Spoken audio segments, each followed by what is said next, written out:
Finalement, je vous ai préparé un reportage d'une entreprise spécialisée en services informatiques d'ici. Je me suis rendue chez elle puisqu'elle s'est très bien préparée à la grippe H1N1. Merci Anne-Marie.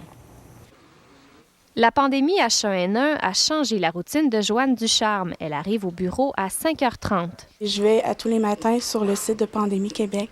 Je vais chercher l'information nécessaire à savoir où on en est rendu. Par exemple, elle transmet les lieux de vaccination et de cliniques de grippe par courriel aux 60 employés répartis à Sorel, Granby, Drummondville et Sherbrooke. Jusqu'à ce jour, 7 employés se sont absentés du bureau en raison de symptômes grippaux, dont le directeur de Sherbrooke. J'ai été absent du bureau une dizaine de jours.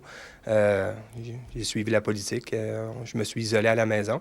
La politique de microuage prévoit des équipes de relève. Elle utilise aussi des codes de couleur. En date d'aujourd'hui, on est dans le code vert. On va certainement le voir avec un taux d'absentéisme aussi qui va être un petit peu plus élevé.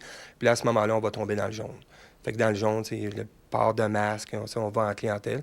On fait beaucoup de clientèle. Il y a des clients qui viennent ici.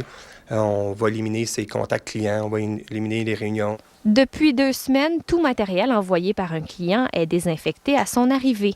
Les techniciens se désinfectent aussi les mains avant et après chaque visite chez un client. C'est une procédure pour se protéger puis aussi pour éviter qu'on ait une pandémie à l'interne, étant donné qu'on fait affaire avec le public.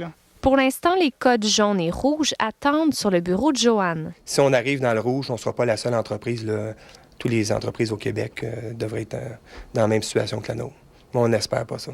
Toutes les entreprises ne sont pas aussi prêtes. La Chambre de commerce de Sherbrooke est toutefois incapable d'évaluer combien d'entreprises ont un plan H1N1. Mais la préoccupation est grandissante et de plus en plus d'entreprises pourraient bien limiter microuage. Anne-Marie Lemay, Radio-Canada, Sherbrooke.